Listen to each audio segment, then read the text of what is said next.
Hello everyone, welcome to biology preparations. आज के इस वीडियो में हम सब फाइलम वर्टिब्रेटा के सुपर क्लास पाइसेस से स्कोलियोडॉन यानी कि आपके डॉग फिश के सारे इंपॉर्टेंट क्वेश्चंस सॉल्व करेंगे। ये कार्टिलेजिनस फिश है और आपके सिलेबस में इंक्लूडेड है। अगर आप UP TGT, PGT, NVS, KVS, DSSB, GIC और एलटी ग्रेड जैसे बायोलॉजी बेस्ड एग्जामिनेशंस की प्रिपरेशन कर रहे हैं तो ये सारे क्वेश्चंस आपके लिए बहुत इंपॉर्टेंट हैं। आप नीट की प्रिपरेशन कर रहे हो या किसी भी मेडिकल एंट्रेंस एग्जामिनेशन की, तब भी ये क्वेश्चंस आपके लिए बहुत ही हेल्पफुल है। इसके पहले हमने फाइलम कॉर्डेटा के जनरल फीचर्स से जितने भी इंपॉर्टेंट क्वेश्चंस अब तक एग्जामिनेशंस में बने हैं वो सारे हमने सॉल्व किए हैं। इसके साथ ही साथ फाइलम कॉर्डेटा के सारे इंपॉर्टेंट ऑर्गेनिजम्स को भी हम 1 by 1 सॉल्व कर रहे हैं। अभी तक हमने एम्फिऑक्सिस और हर्डमैनिया के क्वेश्चन सॉल्व किए हैं, आज हम स्कोलियोडॉन देखेंगे। वीडियो स्टार्ट करने से पहले मेरी आपसे रिक्वेस्ट है कि अगर आपने मेरे चैनल को अभी तक सब्सक्राइब नहीं किया है तो इसे प्लीज़ सब्सक्राइब कर लें, साथ ही बेल आइकन प्रेस करें ताकि आपको मेरे वीडियोस के सारे नोटिफिकेशंस टाइम टू टाइम मिलते रहें। तो चलिए स्टार्ट करते हैं क्वेश्चंस को सॉल्व करना। तो हमारा पहला क्वेश्चन है, spiral valve is found in the alimentary canal of. तो आपके स्कोलियोडॉन की जो इनर म्यूकस लाइनिंग होती है इंटेस्टीन की, ये फोल्डेड हो जाती है एंटी क्लॉकवाइज, ठीक है, और एक लॉन्गिट्यूडनल स्पाइरल वॉल्व या स्क्रोल वॉल्व का फॉर्मेशन करती है, ठीक है। तो आपका करेक्ट आंसर है ऑप्शन बी, स्कोलियोडॉन। इसी के साथ आप याद रखिएगा कि पायरोलिक वॉल्व और स्फिंक्टर वॉल्व ये आपके स्कोलियोडॉन के स्टमक में प्रेजेंट होता है और आपका स्क्रोल वॉल्व या स्पाइरल वॉल्व प्रेजेंट होता है स्कोलियोडॉन के इंटेस्टीन में, ठीक है। तो आपका ऑप्शन बी करेक्ट होगा। नेक्स्ट क्वेश्चन है, endoskeleton of Scoliodon is made up of. तो आपके स्कोलियोडॉन यानी डॉग फिश की जो एंडोस्केलेटन होती है वो कार्टिलेज की बनी होती है। ये एक कार्टिलेजिनस फिशेस हैं जिनको कॉन्ड्रोइकाइथिस फिश भी कहा जाता है, ठीक है, और कॉन्ड्रोइकाइथिस फिशेस को आपके इलास्मो ब्रांच कहा जाता है, ठीक है। तो ये सारे टर्म्स जो हैं वो आपस में कनेक्टेड हैं। स्कोलियोडॉन आपका कार्टिलेजिनस फिश है, कार्टिलेजिनस फिशेस को कॉन्ड्रोइकाइथिस फिश कहते हैं और ये इलास्मो ब्रांच ग्रुप में आता है। इलास्मो ब्रांच ग्रुप में या कॉन्ड्रोइकाइथिस में आपके शार्क, रे, स्केट्स और किमेरास, ये 4 नेम्स बहुत इंपॉर्टेंट है, इसको याद करिएगा। स्कोलियोडॉन आपकी एक मराइन कार्निवोरस और प्रीडेशियस फिश है, यानी कि ये हंटिंग करती है, ठीक है। इसको शार्क भी कहा जाता है। और इसके साथ इंपॉर्टेंट पॉइंट जो सबसे ज़्यादा क्वेश्चन पूछे जाते हैं वो है कि ये एक विविपैरस एनिमल है, यानी ये बर्थ देती है यंग वंस को जो कि इनके यूट्रस में डेवलप करते हैं, ठीक है। तो इतने सारे पॉइंट्स आप स्कोलियोडॉन से याद रखिएगा। तो आपका जो क्वेश्चन है कि endoskeleton of Scoliodon is made up of it is made up of cartilage, option A. Next question है, इरिथ्रोसाइट्स इन स्कोलियोडॉन आर। तो आपके स्कोलियोडॉन में जो ब्लड होता है वो कलरलेस प्लाज्मा और कार्पसल्स का बना होता है जो कि आपके ब्लड में प्रेजेंट होता है। कार्पसल्स 2 तरह के होते हैं, एक होता है आपका आरबीसी जिसको इरिथ्रोसाइट्स कहते हैं, ये ओवल और न्यूक्लिएटेड होते हैं, इनमें न्यूक्लियस प्रेजेंट होता है और इनमें आपके रेस्पिरेटरी पिगमेंट हीमोग्लोबिन प्रेजेंट होता है। दूसरा है आपका डब्ल्यूबीसी जिसको ल्यूकोसाइट्स कहते हैं, इनमें आपके अमीबोसाइट सेल्स प्रेजेंट होते हैं।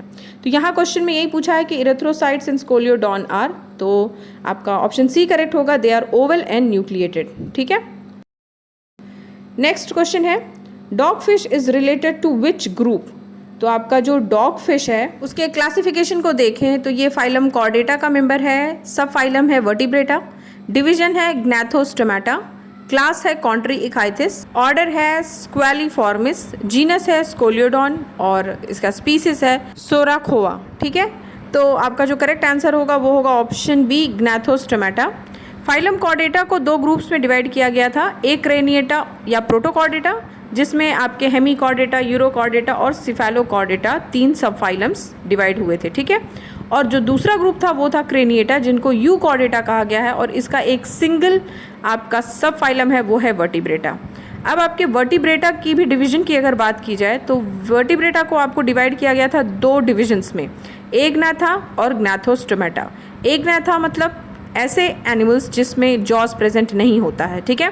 वहीं ग्नैथोस्टोमेटास में आपके जॉस वाले ऑर्गेनिजम्स रखे गए थे, ठीक है, जो आपके वर्टिब्रेटा ग्रुप में आते थे, ठीक है। तो आपका जो स्कोलियोडॉन है ये आपका एक ग्नैथोस्टोमेटा है यानी जॉ बेयरिंग ऑर्गेनिज्म है। तो आपका करेक्ट आंसर होगा option B, gnathostomata. Next question देखते हैं, ampulla of Lorenzini in Scoliodon respond to. तो आपके ampulla of Lorenzini grape like bunches होते हैं जो इनके डॉगफिश के स्नाउट में प्रेजेंट होते हैं और ये डॉर्सल और वेंट्रल सरफेस पे खुलते हैं इनके हेड के, ठीक है। ये आपके थर्मोरिसेप्टर्स होते हैं जो ज़रा सा भी अगर टेम्परेचर में चेंजेस होता है तो ये उसी के अकॉर्डिंग रिस्पॉन्स करते हैं, ठीक है। इसलिए आपका जो करेक्ट आंसर होगा वो होगा option B, heat, ampulla of Lorenzini in Scoliodon response to. Next question है, किडनीज आर ओपिस्थोनेफ्रिक इन।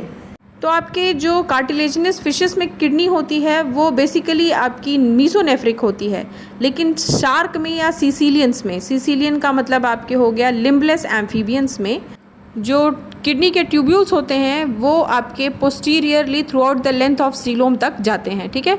इस तरह के किडनीज़ को आपके पोस्टीरियर किडनी या ओपिस्थोनेफ्रिक किडनी कहा जाता है। इसलिए अगर क्वेश्चन में आपके मीसोनेफ्रिक दिया हुआ है तो वो मोस्ट अप्रोप्रिएट आंसर है, लेकिन अगर आपको ओपिस्थोनेफ्रिक देता है अलॉन्ग विथ आपके लिम्बलेस एम्फीबियंस या फिर आपके डॉगफिश, तो आप टिक करेंगे ओपिस्थोनेफ्रिक, ठीक है। तो आपका करेक्ट आंसर होगा kidneys are opisthonephric in case of Scoliodon, option A. Next question है, heterocercal type of tail fin is found in. तो आपका करेक्ट आंसर है ऑप्शन बी, शार्क यानी कि डॉगफिश।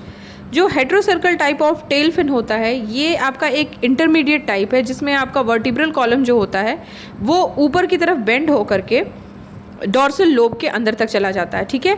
इसलिए जो कॉर्डल फिन है या फिर जो टेल फिन है वो एसिमेट्रिकल हो जाता है, ठीक है। यानी सिर्फ एक ही जो उसका डिवीजन होता है वो डॉर्सल लोब में जाता है, वेंट्रल लोब में नहीं जाता है, ठीक है। तो ये आपके शार्क में इस तरह की टेल फिन देखी जाती है। तो आपका करेक्ट आंसर होगा ऑप्शन बी, शार्क।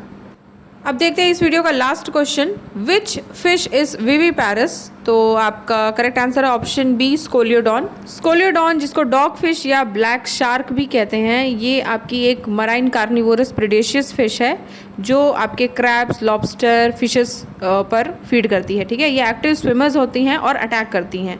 ये विविपैरस होती हैं और बच्चों को मतलब यानी यंग वंस को बर्थ देती हैं और जो इनके यूट्रस के अंदर डेवलप होते हैं, ठीक है। तो आपका करेक्ट आंसर है ऑप्शन बी, स्कोलियोडॉन। तो स्टूडेंट्स ये आज हमने कवर किया स्कोलियोडॉन से सारे इंपॉर्टेंट क्वेश्चंस और हमने नियर अबाउट 3 इंपॉर्टेंट ऑर्गेनिजम्स देखे फाइलम कॉर्डेटा के।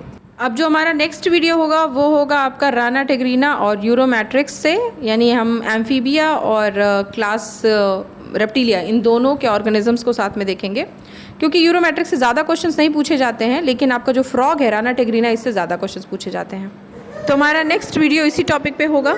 हम यहाँ जितने भी क्वेश्चन सॉल्व करते हैं अगर आप उसे नोट डाउन करते हैं तो ये आपके लिए फ्यूचर में बहुत बेनिफिशियल होगा रिविज़न टाइम पे, क्योंकि एग्जामिनेशन टाइम में हमारे पास इतना टाइम नहीं होता है कि हम बहुत डिटेल में स्टडी कर सकें, तब यही शॉर्ट नोट्स हमारे काम आते हैं। इसलिए आप सारे इंपॉर्टेंट नोट्स को लिखने की हैबिट रखें। तो फिर मिलते हैं नेक्स्ट वीडियो में नेक्स्ट टॉपिक के साथ। Till then take care and good bye.